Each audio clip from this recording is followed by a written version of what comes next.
It's time to get ready for week 16 of the fantasy football season, and that means it's playoff time. Got to set those winning lineups to keep going and take home that championship. So let's go through every single matchup and talk about the running backs that you need to know whether they should be in or out of your lineup. Now for this week, there are a few running backs we feel are still must starts no matter what. Christian McCaffrey, Kyron Williams, Alvin Kamara, Raheem Mostert, Rachaad White, and James Cook. There will be a Thursday game as usual. It's going to be the Saints at the Rams. Look, we still like both those running backs in that game, but here's one thing you should like too. It's the free pick'em that you get if you join Underdog right now. A new customer special, Matt Stafford, just getting 1 yard. If you sign up right now on Underdog Fantasy, either click the link down below in the description or download the app, use promo code ENDGAME, and that gets you this free pick. He gets a yard, you get a win for that pick, and you also get a deposit match of 100% dollar for dollar up to $100. So if you haven't tried Underdog now, check it out. Game number 1 of week 16 is that Saints and Rams matchup. Got two bell cows you have to like there with Kamara and Williams. What about Jamal Williams, though, for the Saints? He's getting some touches, maybe some touchdown upside. What do you think? And that's really what you're hoping for. Touchdown or bust. And even with a touchdown, he might still bust. No way you can start Jamal Williams. No, the touches aren't leading to really much of anything. And this on the road against the Rams, no thanks. Even in a standard league, I think you've got to look elsewhere. Now on Saturday, we'll have a pair of games again. This time it's the Bengals also playing on Saturday, going on the road to Pittsburgh. So let's talk Joe Mixon. Has been really good lately. It didn't quite smash last week, though. Does he bounce back? He had a nice game. I mean, he keeps scoring touchdowns. That's the big thing here. So I think you got to like him in this matchup. The Steelers not as strong run defense. And the Bengals offense with Jake Browning actually looks pretty good. So I think Joe Mixon this week, a solid start. He's still got to be considered a solid start because he's getting so many touches. And this matchup is much better than it was earlier in the season. Steelers banged up and also kind of letting down on defense. I'll tell you, I like Mixon a lot this week. I think he's borderline must start for me, believe it or not. And I definitely like his line on Underdog. I just mentioned you get that free pick of Matt Stafford. If you're new to Underdog, you're looking for something else to pair with it, why not take the Joe Mixon 51.5 rushing yards, go higher on that. And of course, you're going to go higher on Matt Stafford getting 1 yard. And that's a good way right now to triple your money on your very first entry. Bengals also have Chase Brown, who's in the mix. Is he somebody who can come through for you in this matchup? He's one of these guys, you're just banking on a big play, a home run. It's like Jamal Williams is touchdown or bust. Chase Brown is like big play or bust. It's week 16. It's your semifinals. I hope you can do better than Chase Brown. Yeah, this week you can't risk it. It's interesting how a guy like Brown, very much like Keaton Mitchell, Devon Achane, these speedsters who come out of nowhere and have big plays, and then as soon as the defense actually is aware of them, it just doesn't seem to happen anymore. It's like, I don't know, maybe defenses are ready for it. So, yeah, I can't start Chase Brown this week. On the Pittsburgh side, we still got that tandem, Najee Harris and Jaylen Warren. Let's start with Najee at home against Cincinnati. Is he playable? I feel like I say the same thing every week. He should be. It's a good matchup. It's the Bengals. Ty Chandler just ran all over them. But it's Najee Harris. It's the Steelers. And now it's going to be Mason Rudolph. I can't do it with Najee Harris. I really don't want to trust anybody in this Pittsburgh offense if I don't have to, but especially the run game. Man. Bengals, he's kind of like just a fringe RB3.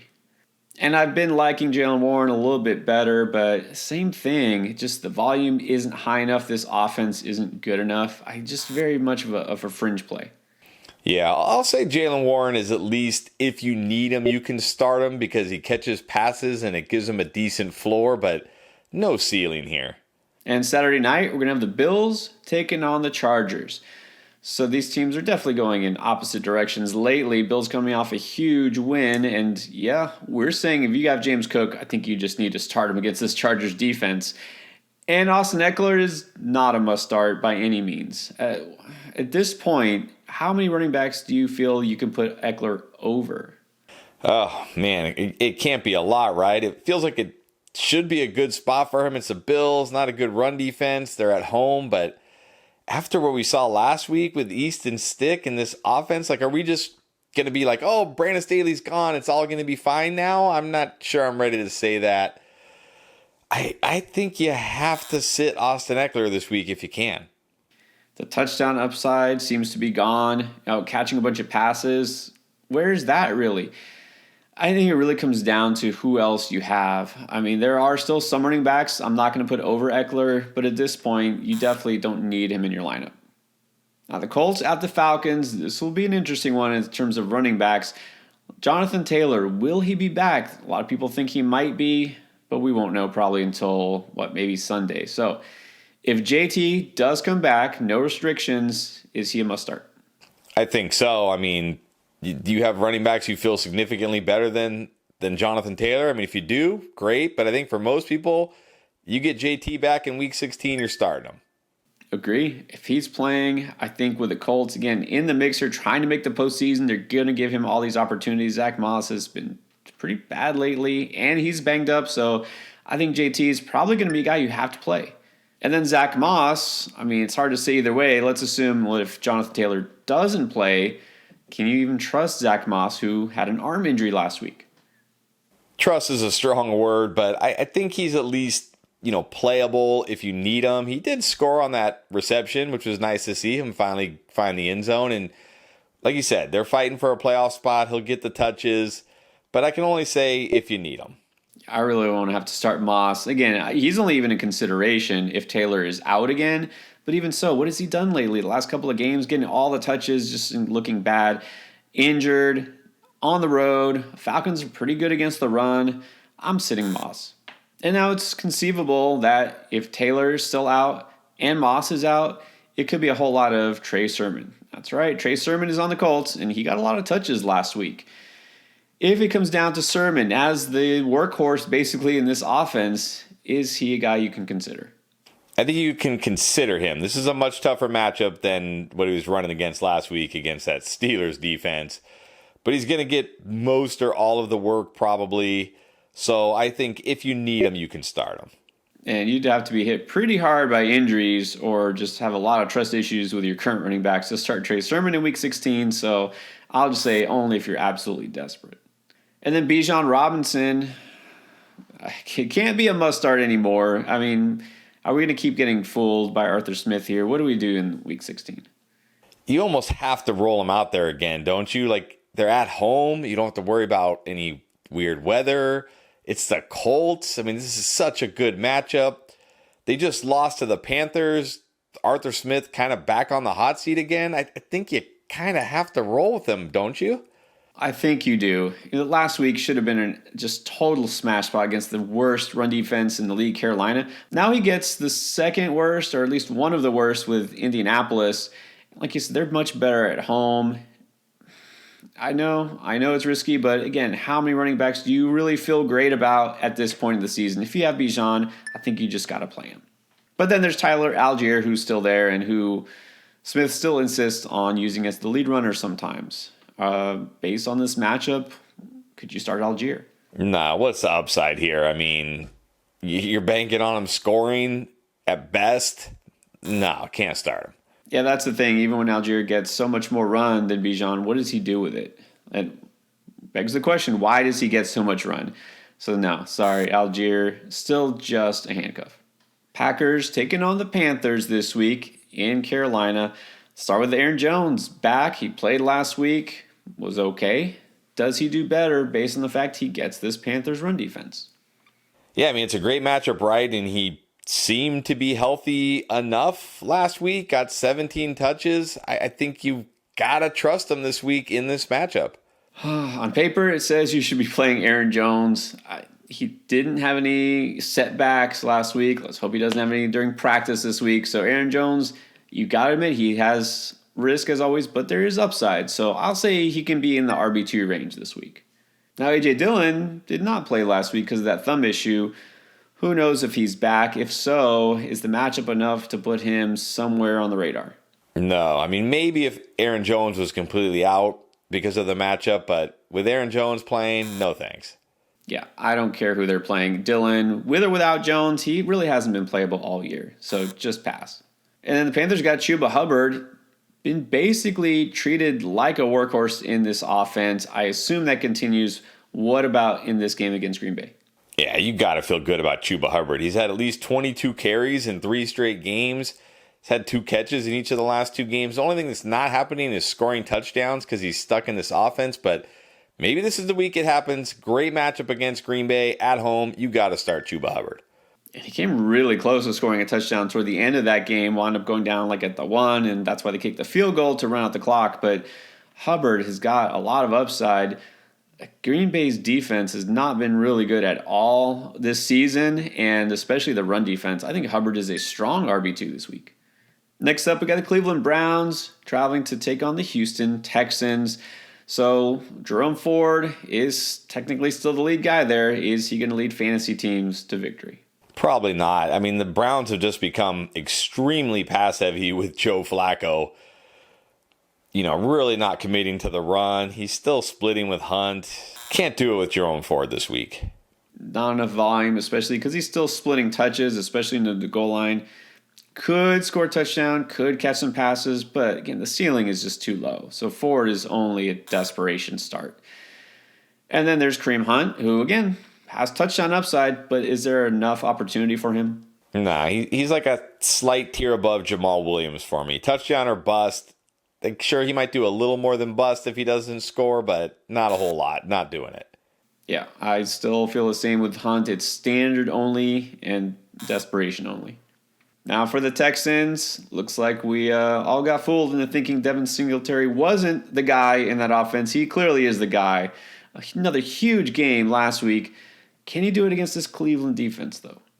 I don't know if he can have a game quite that big against the Browns, but if he's going to get this much work, I think you kind of have to put him in your lineup. Yeah, exactly. The opportunity is there.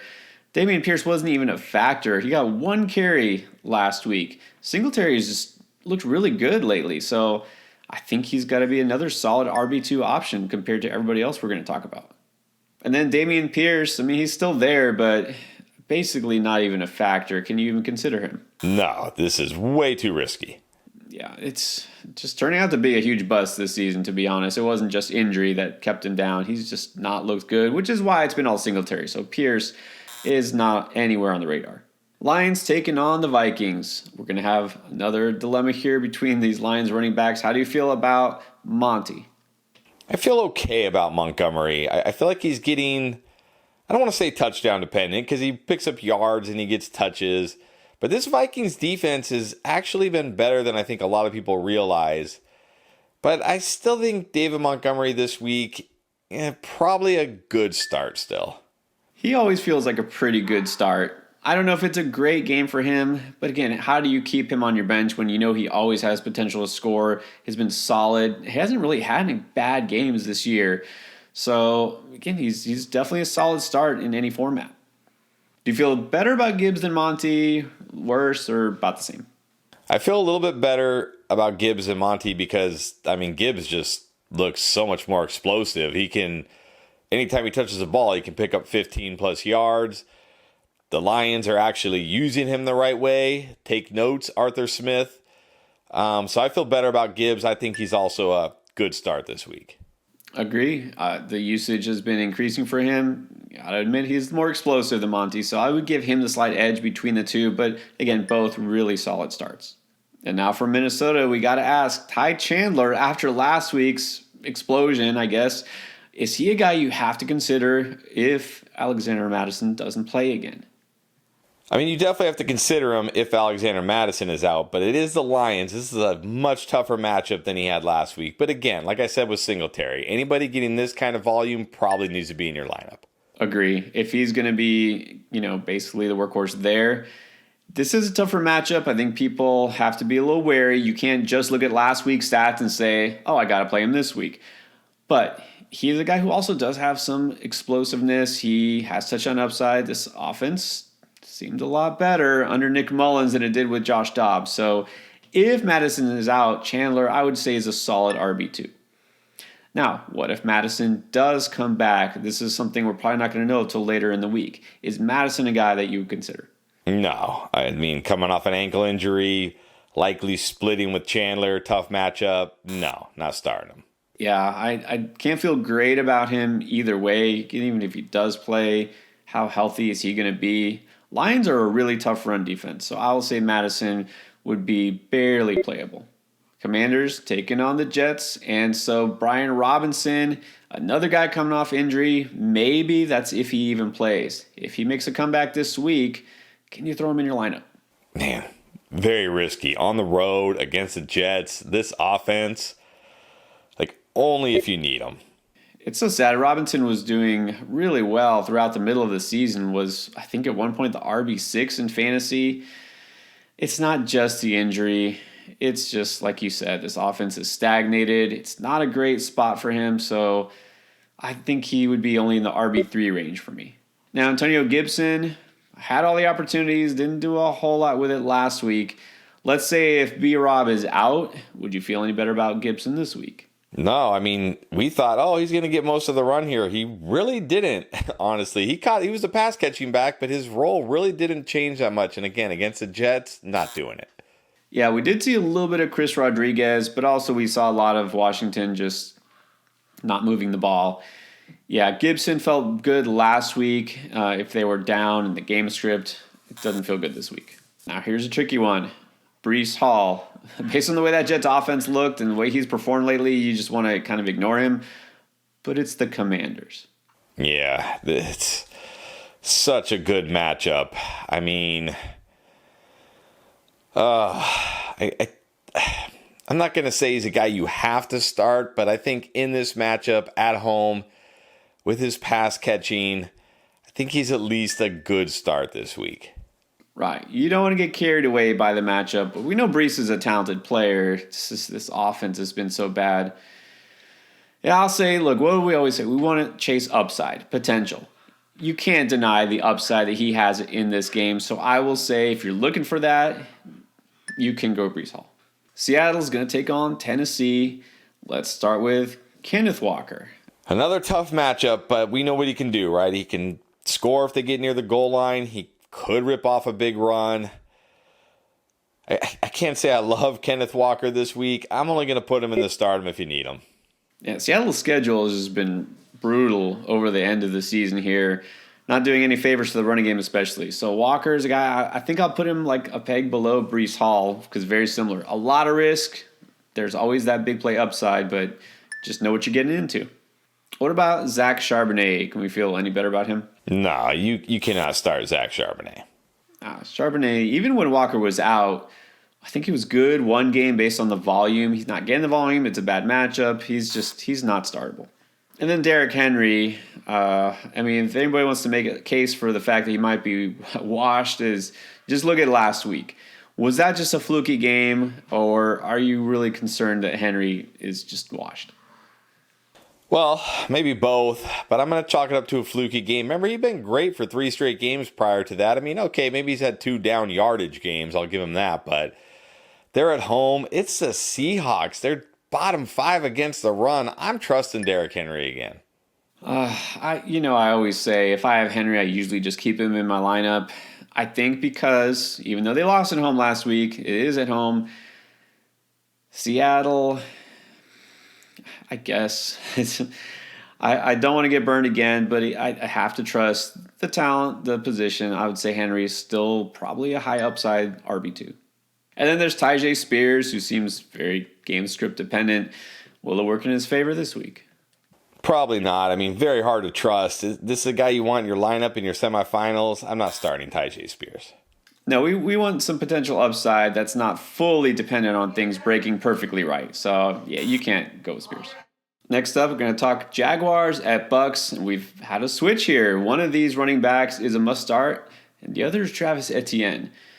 Now, Etienne's been battling a rib injury. He's been kind of down the last couple of weeks in terms of production. And now Trevor Lawrence's status is in question among all the other injuries there. So all told, on the road against Tampa, would you be able to sit Etienne? I don't think so. I mean, unless you have really good options, I think you're still rolling with Travis Etienne this week. I mean, it may not be his biggest game, but he gets the volume, he catches passes, he still could score. I think he's still a good start this week. Yeah, this could go either way. Either with a passing game potentially struggling, maybe not having Trevor Lawrence. Maybe it's just more Etienne, more touches. Maybe the whole offense just struggles. But either way, Etienne's the guy who also could rip off that big play. He's a focal point of this offense. I think for the most part, you're still starting Etienne. Cardinals at the Bears. I'll start with James Conner. He's a workhorse. Not the best offense, but do you think that he's still a solid play? Yeah, he came through in a tough spot last week against the 49ers. It's not a great spot this week. Bears pretty good, but certainly not as good as the 49ers. So I think James Conner also a good start this week. Finally came through. We hadn't seen him really at the same level since before his injury. He's getting there. I think they're going to continue to rely on him, especially with Hollywood banged up again. This matchup doesn't scare me. I like James Conner this week. And as far as the Bears, still kind of a ugly committee situation. I think the only guy worth talking about here is Rashawn Johnson because he's getting some pass catching, opportunities. But in fantasy for the playoffs, no, not starting any of these guys. No, I'm not going to think about the Bears running backs. Cowboys at the Dolphins. Tony Pollard, been solid if not spectacular. Do you keep rolling with him? Kind of think you have to. I know last week was a real letdown, but the whole Cowboys offense let down. They should be better this week, right? I don't know. They're on the road again, but it is Miami. I think for the most part, Tony Pollard's still a good start. Yeah, he's going to be one of those guys that really comes down to who else you got. You might have to consider him or some other guys. For the most part, he's still on the RB2 radar for me. I think I'll start him because this Cowboys offense has got to be better this week. And then Devon Achane, didn't do a whole lot. You got to wonder if he's limited by that toe. Is he a guy you can trust in the playoffs? It's crazy. We've gone from, it's like, oh my gosh, Devon Achane, you cannot sit him to like, can I even start him now? Big player bust. Unlike a guy like Chase Brown, I feel better that Achane could have a big play, but the touches just aren't really there. It's the Cowboys. Despite what James Cook did to them last week, they've been a good run defense this year. I'm going to say Achane only if you need him. You have to wonder with Achane how many times he's going to touch the ball, but also ever since those first couple of games where we ripped off those crazy long runs, it hasn't been happening even when he has gotten opportunities. I don't think I can do this in this matchup. I don't want to start Achane unless my other options are just really dismal. Patriots taking on the Broncos in Mile High. Let's start with Zeke. Not a great week 15. Does he come back and deliver in week 16? He should. It's the Broncos. It's as good as it gets for a running back. Let's not forget, 2 weeks ago, Austin Eckler, 21 fantasy points against the Broncos. I'm not going to say you have to start Zeke just because it's the Broncos, but I think this week he's a good start. Much better spot, that's for sure. He's getting the volume. Yeah, I think Zeke's going to be one of your better high floor options for sure. Then Javonte Williams, it looked pretty rough last week. Can he get right back at home against the Pats? Against one of the best run defenses, no chance I'm starting Javonte Williams. No, I'm not putting him on my lineup if it's the postseason on the line. Nope. And then we have 3 Monday night games this week on Christmas. The first one will be the Raiders at the Chiefs. Don't know exactly what the deal is with Josh Jacobs, but let's say he does play and he's active. Is he an auto start? Yeah, I think if Josh Jacobs plays, you pretty much have to play him, unless you have incredible options. Like if Jacobs goes, he's in your lineup. One thing we know about Antonio Pierce, he loves him some Josh Jacobs. If Jacobs is active, he's going to get all the runs. So, matchup doesn't really matter. If Jacobs plays, I think you got to play him. Now, here's a dilemma. What if Jacobs doesn't play? Are you going to trust a guy like Zamir White, who, put up some decent numbers last week, but that was against the Chargers?